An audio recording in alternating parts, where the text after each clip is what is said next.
اعوذ باللہ من الشیطان الرجیم، بسم اللہ الرحمن الرحیم، وبہ نستعین انہ خیر ناصر و معین۔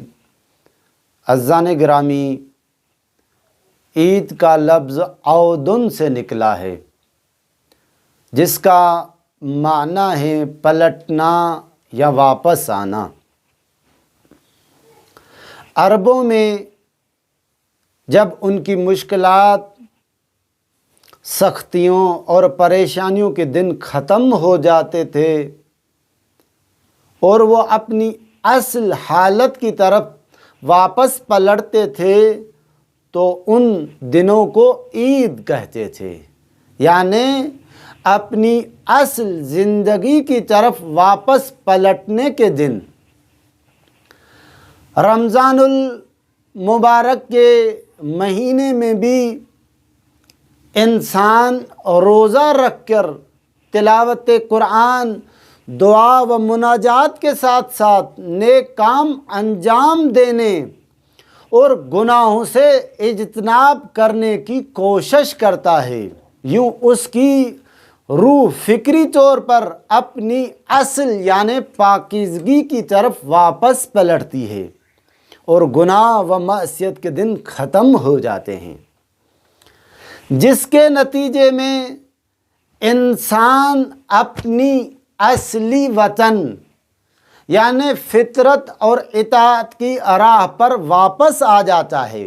اسی لیے اس دن کو عید کہا جاتا ہے، کیونکہ مومن قیام و صیام کی صورت میں اللہ تبارک و تعالیٰ کے فریضے کو ادا کر کے نیز معصیت و گناہ کو ترک کر کے اب رحمت و بخشش کا مستحق بن چکا ہے اور اپنے اصلی وطن یعنی فطرت کی طرف واپس لوٹ چکا ہے۔ اب اس کی عید تو بنتی ہے۔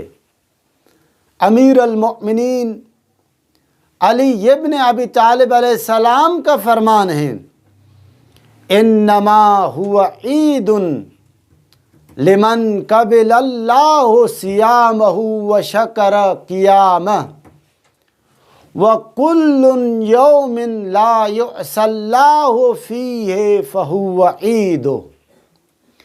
عید صرف اس کے لیے ہے جس کے روزوں کو اللہ نے قبول کیا ہو اور اس کے قیام کو قدر کی نگاہ سے دیکھا ہو۔ ہر وہ دن جس میں اللہ تبارک و تعالیٰ کی نافرمانی نہ کی جائے وہ عید کا دن ہے۔ لہٰذا جب بھی معصیت ترک کر دی جائے اور گناہ چھوڑ دیا جائے تو سمجھیں وہ عید کا دن ہے۔